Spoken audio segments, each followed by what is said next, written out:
નમસ્કાર વિદ્યાર્થી મિત્રો, ડાયટ સુરેન્દ્રનગરની યુટ્યુબ ચેનલમાં આપનું હાર્દિક સ્વાગત છે. હું છું નિરંજન પરમાર. મારી શાળાનું નામ છે શ્રી મંજુલા કન્યા વિદ્યાલય, માનવ મંદિર, સુરેન્દ્રનગર. આજે આપણે ધોરણ 10ની અંદર ગણિતનો વિષયનો અભ્યાસ કરવાનો છે, જેમાં પ્રકરણ નંબર 3 જેનું નામ છે દ્વિચલ સુરેખ સમીકરણ. આ જે પાઠ છે, આ જે પ્રકરણ છે, એની અંદર કુલ બોર્ડને ધ્યાનમાં રાખીને વાત કરીએ તો 8 ગુણના પ્રશ્ન છે એમાંથી પૂછાવાના છે, જેમાં 1 ગુણના 2 પ્રશ્ન જે વિભાગ એમાં ટૂંકા પ્રશ્ન પૂછાય છે કે જેમાં ખાલી જગ્યા હોય, ખરા ખોટા હોય, ટૂંકમાં જવાબ આપો એવા હોય, જોડકા હોય, એ પ્રકારના 2 પ્રશ્ન જે છે એ પૂછાય છે અને એનો એક ગુણ એટલે કુલ ગુણ 2 હોય છે, જેની આજના પીરિયડની અંદર આપણે ચર્ચા કરવાના છીએ. વિભાગ બીની અંદર 2 ગુણનો 1 પ્રશ્ન પૂછાય છે. અહીંયા મેં એકડા ઉપર 1 પ્રશ્ન ઉપર ફુદેડી કરી છે. એનો મતલબ એમ છે કે એમાં ઓપ્શનમાં પણ પ્રશ્ન આપશે તમને, એટલે 2 કોઈ પણ પ્રશ્ન આપશે, એમાંથી તમને પસંદગીનો પ્રશ્નનો જવાબ છે તમે લખી શકશો. 1 પ્રશ્નના 2 ગુણ છે અને છેલ્લે વિભાગ ડીની અંદર 4 ગુણનો તમને કૂટ પ્રશ્ન એક પૂછવામાં આવે છે કે જેમાં સમીકરણ બનાવવાના હશે અને એનો ઉકેલ શોધવાનો હશે. એ કૂટ પ્રશ્નના કુલ ગુણ 4 હોય છે. આમ કુલ 2 + 2 + 4 એટલે કે 8 ગુણના પ્રશ્નના જવાબ છે એ તમે આમાંથી આ પાઠમાંથી પૂછાશે અને એનામાંથી તમે 8 ગુણ મેળવી શકો એમ છો. આ પાઠનું પ્રકરણનું નામ જે છે એ દ્વિચલ સુરેખ સમીકરણ એવું છે. તો પહેલાં તો એ પાઠનું જે નામ છે એનો અર્થ આપણે સમજીએ. દ્વિચલ, દ્વિનો અર્થ થાય છે 2 અને ચલ એટલે જેની કિંમત ચલિત છે એવું. અહીંયા 2 ચલની વાત કરવામાં આવશે. સામાન્ય રીતે આપણે એ ચલ લઈએ છીએ એ એક્સ અને વાય લઈએ છીએ, પણ એવું જરૂરી નથી કે દરેક વખતે એક્સ અને વાય જ હોય. ABCDના કોઈ પણ અક્ષરો છે એ એમાં હોઈ શકે છે. હવે વાત છે પાઠમાં આગળ દ્વિચલની વાત સમજ્યા આપણે. હવે સુરેખ સમીકરણ. સુરેખ સમીકરણ કોને કહેવાય? તો કે જે સમીકરણમાં ચલની ઘાત 1 હોય એવા સમીકરણને આપણે સુરેખ સમીકરણ કહીએ છીએ. અથવા તો ભૌમિતિક રીતે એનો અર્થ સમજીએ તો જે સમીકરણનો આલેખ દોરતા એક રેખા મળે તો એવા સમીકરણને આપણે સુરેખ સમીકરણ કહીશું. અહીંયા હજી નામમાં આગળ છે યુગ્મ સમીકરણ. યુગ્મ એટલે જોડકું. અહીંયા સમીકરણ 2 આપેલા હશે અથવા તો 2 ગોતવાના હશે અને એના ઉપરથી તમારે સમીકરણનો ઉકેલ છે એ શોધવાનો હશે. ધોરણ 9ની અંદર તમે કેટલીક બાબતો છે એ શીખી ગયા છો. ધોરણ 8માં પણ આ પાઠની થોડીક બાબતો આવી ગઈ છે. 8મા ધોરણની અંદર એક વાત આવી ગઈ કે એક ચલ સુરેખ સમીકરણ કે જેમાં ચલ એક જ હતો. તો એનું મૂળભૂત સ્વરૂપ કેવું હોય? તો કે ax + b = 0, જ્યાં a is not equal to 0. એ ક્યારેય 0 હોવો જોઈએ નહીં, કારણ કે એ એક્સનો સહગુણક છે અને જો એક્સને 0 વડે ગુણશું તો 0 જ થઈ જશે અને એક ચલ સુરેખ સમીકરણ રહી શકશે નહીં. હવે એ સમીકરણનો જો આપણે ઉકેલ શોધવો હોય તો એક્સની કિંમત શોધવી પડે. એટલે એક્સ વાળું પદ એમને રાખીએ અને b પ્લસ છે એ પહેલી બાજુ જશે તો એ માઇનસ થશે. એટલે એમાંથી હવે એક્સની કિંમત શોધવી છે તો એક્સના ગુણાકારમાં એ છે એ પહેલી બાજુ જશે, ગુણાકારમાંથી ભાગાકારમાં જશે. એટલે એક્સની કિંમત x = -b/a એવો સમીકરણનો ઉકેલ છે એ આપણને મળી શકશે. દ્વિચલ સુરેખ સમીકરણનું વ્યાપક સ્વરૂપની વાત કરીએ તો દ્વિચલ સુરેખ સમીકરણનું વ્યાપક સ્વરૂપ છે ax + by + c = 0.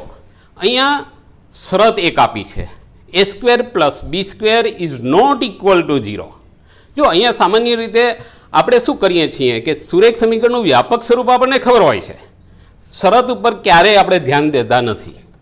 એનું કારણ એ છે કે એ આપણને દ્વિચલ સુરેખ સમીકરણ જ આપ્યા હોય છે, એટલે એ શરત છે કે નહીં પાલન થાય કે એનું કંઈ આપણે જોતા નથી. પણ ખરેખર અહીંયા વિચારો કે a² + b² is not equal to 0. એનો અર્થ શું કરવો? તો કે અહીંયા a² એ પહેલું પદ છે, b² એ બીજું પદ છે. તો 2 પદનો સરવાળો ક્યારેય, એ 2 ધન હોય તો એનો સરવાળો ક્યારેય 0 થઈ શકે નહીં. બીજી વાત, ધારો કે એની કિંમત છે એ ઋણ, a² કિંમત એ ઋણ હોય, b² કિંમત એ ઋણ હોય તો 2 ઋણનો સરવાળો છે એ ઋણ જ આવે. એટલે એ પણ ક્યારેય 0 હોઈ શકશે નહીં. જ્યારે એની કિંમત 2 હોય ધારો કે અને બીની કિંમત જે છે બીની કિંમત છે એ -2 હોય તો શું થાય? તો આપણને એમ લાગે કે એક ધન લઈએ અને એક ઋણ લઈએ તો કદાચ 0 થવાની શક્યતા છે, પણ અહીંયા ધન 2 લેશું એની કિંમત એટલે 2નો વર્ગ છે એ 4 થશે.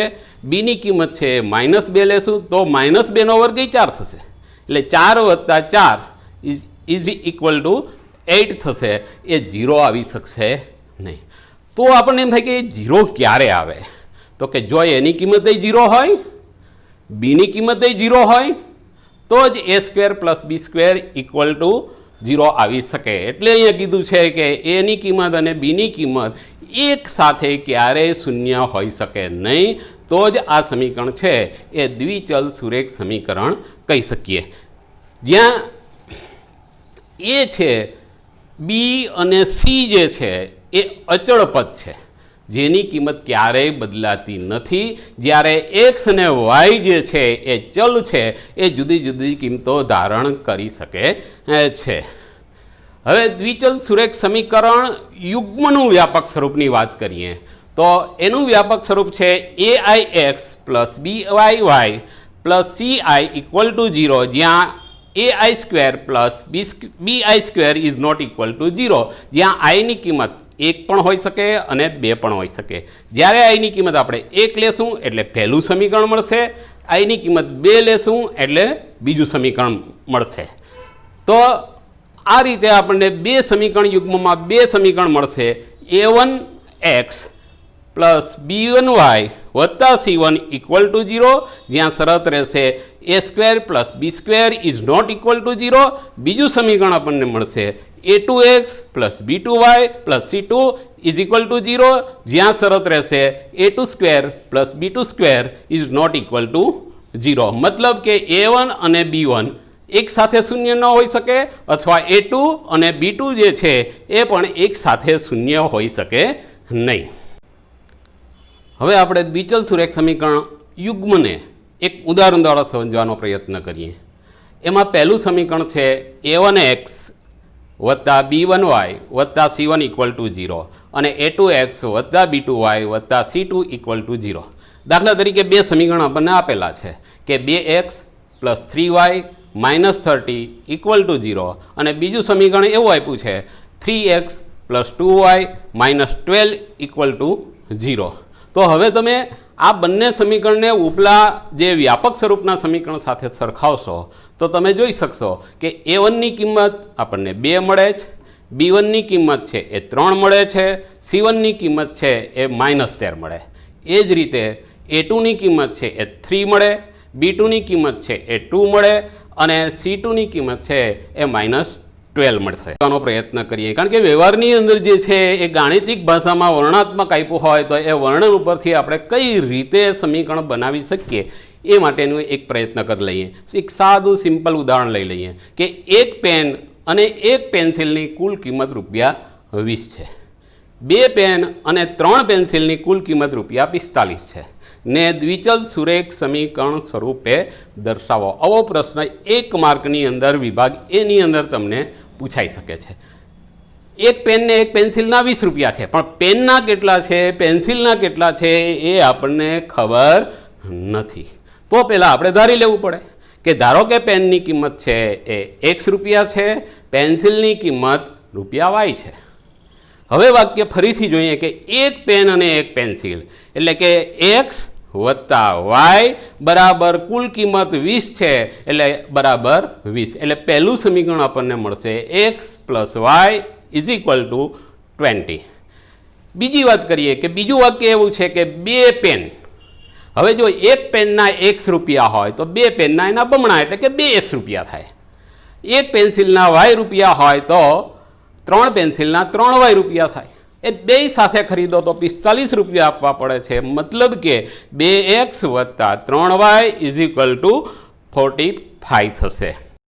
હવે બીજું ઉદાહરણ એના પછીનું એક લઈએ કે જે તમારા પાઠ્યપુસ્તકની અંદર આપ્યું છે અને થોડુંક સમજવું એટલું બધું સહેલું નથી કે જે આપણે પહેલું ઉદાહરણ જોયું.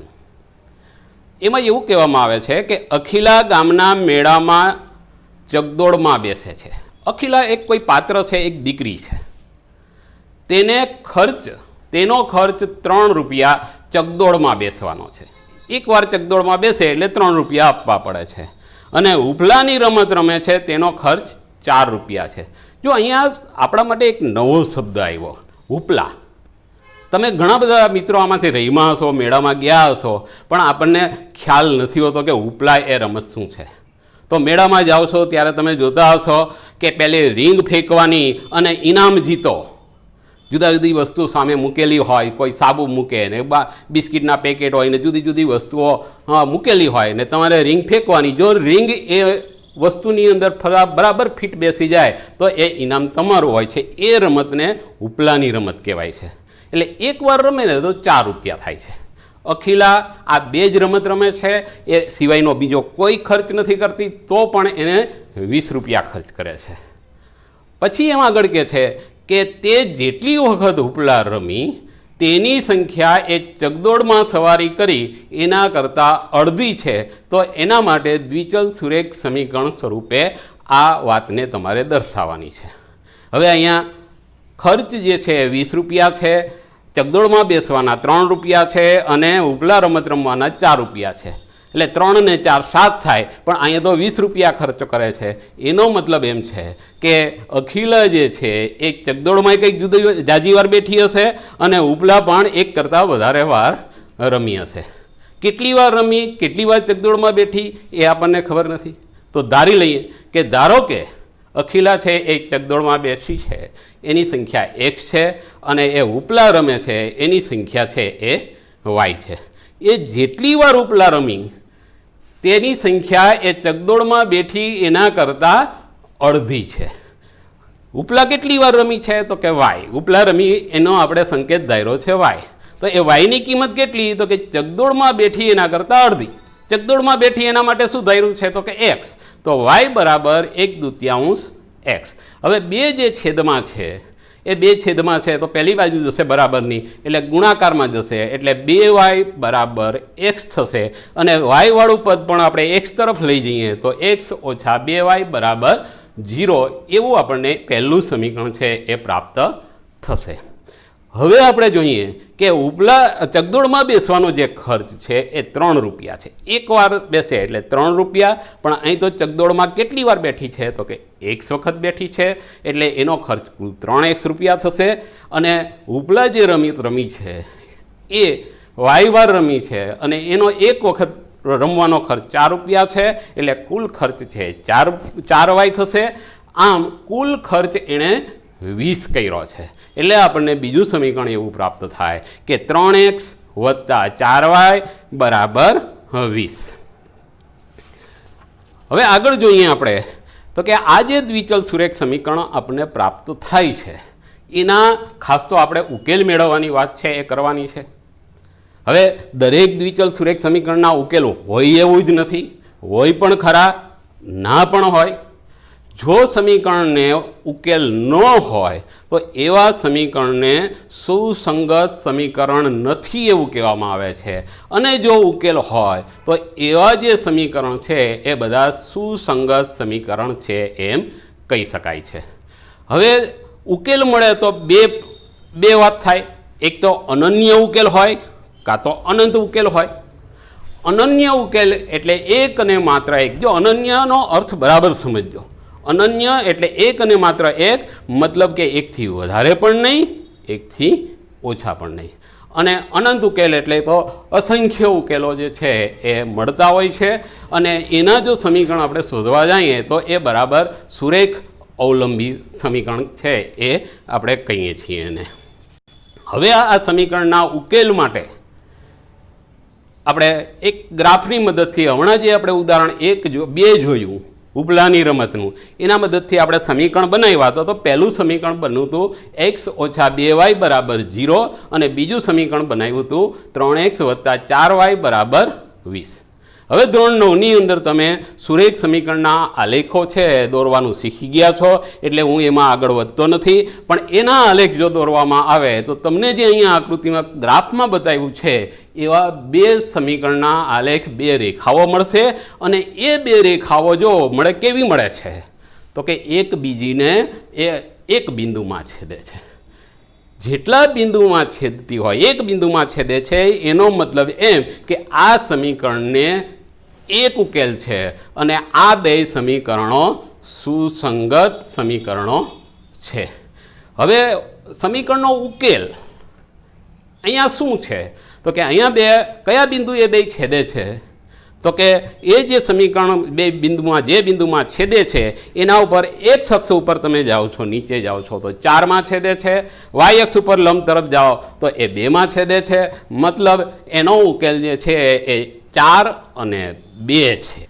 હવે આપણે સમીકરણનો એક ઉકેલ જોઈ ગયા પછી હવે એક કરતાં વધારે પણ ઉકેલ હોઈ શકે છે, સમીકરણને અનંત ઉકેલ પણ હોઈ શકે છે. તો એવા બે સમીકરણો આપણે લઈએ કે દાખલા તરીકે પહેલું એક સમીકરણ આપણે લઈએ કે 4x + 6y = 18 અને બીજું સમીકરણ લઈએ 2x + 3y = 9. અહીંયા આ બંને સમીકરણો તમે ધોરણ 9માં જે શીખી ગયા છો એ પ્રમાણે જો આલેખ દોરવામાં આવશે તો પહેલા સમીકરણનો જે આલેખ એક રેખા મળશે અને બીજા સમીકરણનો આલેખ દોરશો તો એના ઉપર ને ઉપર બીજી રેખા મળશે. એટલે કે બે રેખાઓ એકબીજાને સંપાતી છે, અવલંબી છે. એવી જ્યારે રેખા મળે ત્યારે આપણે એમ કહી શકીએ કે આ સમીકરણને અનંત ઉકેલ છે. કેટલા?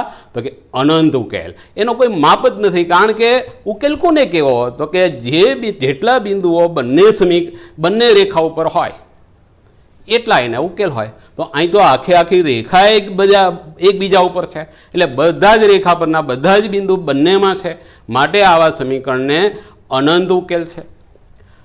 હવે ગાણિતિક રીતે આપણે જોઈએ તો પહેલા સમીકરણ માટે a1 છે એ 4 છે અને બીજા સમીકરણ માટે a2 એ 2 છે. તો એ બેનો ગુણોત્તર લઈ તો 4/2 મળે, 4/2 એટલે 2 મળશે. b1 અને b2નો ગુણોત્તર લઈએ તો 6/3 એટલે પણ 2 મળશે અને c1 અને c2નો ગુણોત્તર લેશું તો 18/9 તો પણ 2 મળશે. મતલબ a1 a2 એ a1/a2 બરાબર b1/b2 બરાબર c1/c2 આ શરતનું પાલન થાય ત્યારે સમીકરણને અનંત ઉકેલ હોય. અથવા બીજી રીતે કહો તો બે સમીકરણની જે રેખાઓ દોરવામાં આવે અને બંને રેખાઓ એકબીજાને અવલંબી હોય, મતલબ એકબીજા ઉપર સંપાત થતી હોય, ત્યારે પણ સમીકરણને અનંત ઉકેલ છે એ પ્રાપ્ત થઈ શકે છે. ત્રીજી વાત કે દરેક વખતે સમીકરણનો ઉકેલ મળે એવું જરૂર નથી, કદાચ એક ઉકેલ મળે અને અનંત પણ ઉકેલ મળે. હવે આપણે એવું એક ઉદાહરણ જોઈએ કે જે સમીકરણનો ઉકેલ શક્ય નથી.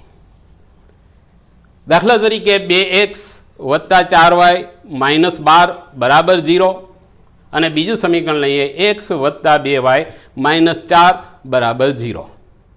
હવે આ બે સમીકરણો તમે જો આલેખ દોરવામાં આવે તો એની બે રેખાઓ પ્રાપ્ત થાય અને બંને રેખાઓ એકબીજાને સમાંતર હશે. સમાંતર એટલે શું? એ તો તમને ખબર છે કે અનંત અંતર સુધી જો લંબાવવામાં આવે એને તો પણ ક્યારેય છેદે નહીં. અને જો બે રેખાઓ છેદે નહીં તો એમાં એક પણ બિંદુ સામાન્ય હોઈ શકે નહીં અને એક પણ બિંદુ સામાન્ય ન હોય તો એને એક પણ ઉકેલ મળી શકે નહીં. આલેખ જુઓ તો તરત ખબર પડી જવી જોઈએ કે બે રેખાઓ એકબીજાને એક બિંદુમાં છેદે તો એને એક ઉકેલ હોય, બે રેખાઓ એકબીજા પર સંપાત થતી હોય તો અનેક ઉકેલ હોય, અનંત ઉકેલ હોય, અને જો બે રેખાઓ એકબીજાને સમાંતર હોય તો એને ઉકેલ હોઈ શકે નહીં. બીજગણિતની ભાષામાં વાત જ્યારે આપણે કરશું ત્યારે આ બંને સમીકરણમાં a1 અને a2નો ગુણોત્તર લઈએ. દાખલા તરીકે અહીંયા પહેલું સમીકરણ છે એમાં 2 છે a1 અને a2 જે છે એમાં 1 છે તો 2/1 એટલે એનો ગુણોત્તર 2 આવશે. 4/2 એટલે એનો ગુણોત્તર 2 જ આવશે. એટલે કે a1/a2 બરાબર b1/b2 થાય છે. પરંતુ હવે વાત છે કે c1/c2 એનું શું થાય છે? તો કે c1 અહીંયા -12 છે અને c2 જે છે -4 છે તો એનો ગુણોત્તર 2 નથી આવતો પણ કેટલો આવે છે? 3 આવે છે. મતલબ કે a1/a2 બરાબર b1/b2 બરાબર નથી, નોટ ઇક્વલ ટુ c1/c2. આવી પરિસ્થિતિનું નિર્માણ થાય ત્યારે આપણને સમીકરણનો ઉકેલ પ્રાપ્ત થતો નથી. દાખલા તરીકે હવે એક ઉદાહરણ જોઈએ કે 3x, પહેલું સમીકરણ લખીએ 3x વત્તા 4y બરાબર 10, બીજું સમીકરણ લખીએ 3x વત્તા 4y બરાબર 15. શું આ શક્ય છે? તો કે શક્ય હોય જ નહીં, કારણ કે બંને સમીકરણની ડાબી બાજુમાં 3x વત્તા 4y 3x વત્તા 4y એ સમાન છે.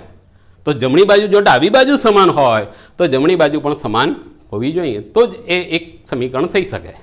પણ અહીંયા તો જમણી બાજુમાં 10 છે, એકમાં 15 છે, એટલે જો ગુણોત્તર લેશું તો 3/3 એટલે 1 આવશે, 4/4 એટલે પણ 1 આવશે, પણ 10/15 એટલે 2/3 આવશે, એ 1 આવશે નહીં. એટલા આના ઉપરથી આપણે એમ કહી શકીએ કે આ સમીકરણને ઉકેલ હશે નહીં, મતલબ કે ઉકેલ નહીં મળી શકે.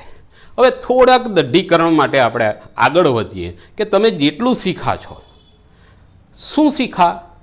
તો કે બે સમીકરણ, દ્વિચલ સુરેખ સમીકરણનું સ્વરૂપ કેવું હોય, A1 A2 B1 B2 અને C1 C2ની કિંમત કઈ હોય, એ બે સમીકરણના ઉકેલ કેટલા હોય અને એ સમીકરણ સુસંગત છે કે નહીં એની ચકાસણી આપણે હવે કરી લઈએ.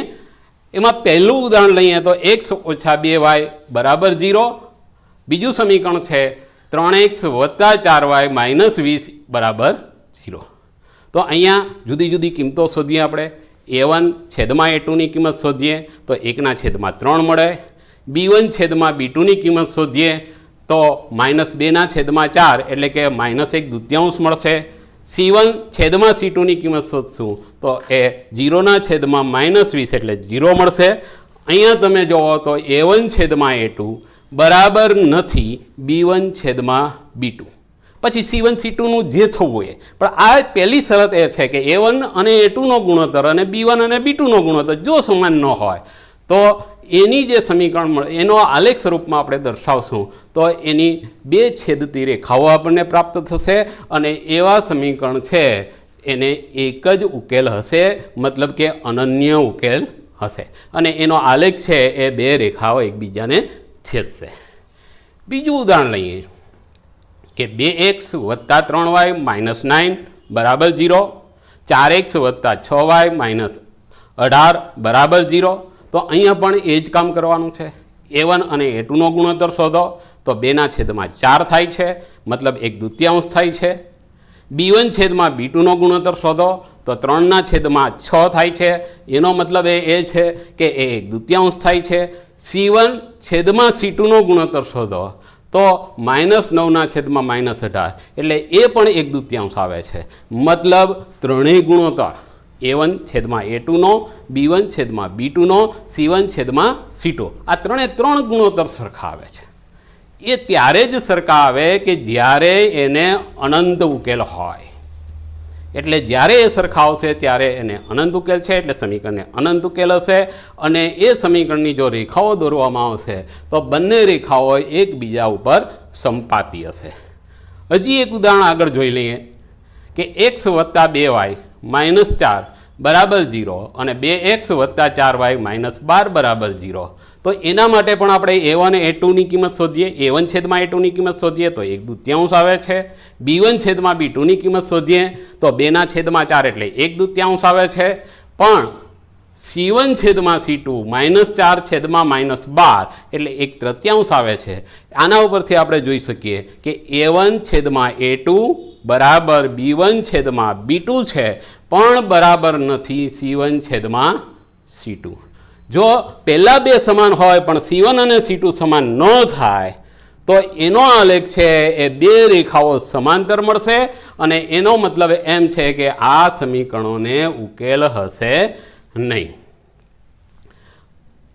આટલું કામ કરશો તમે એટલે તમને બે ગુણના જે ટૂંકા પ્રશ્ન જે એ વિભાગની અંદર પૂછાય છે એના જવાબો તમે સરળતાથી આપી શકશો.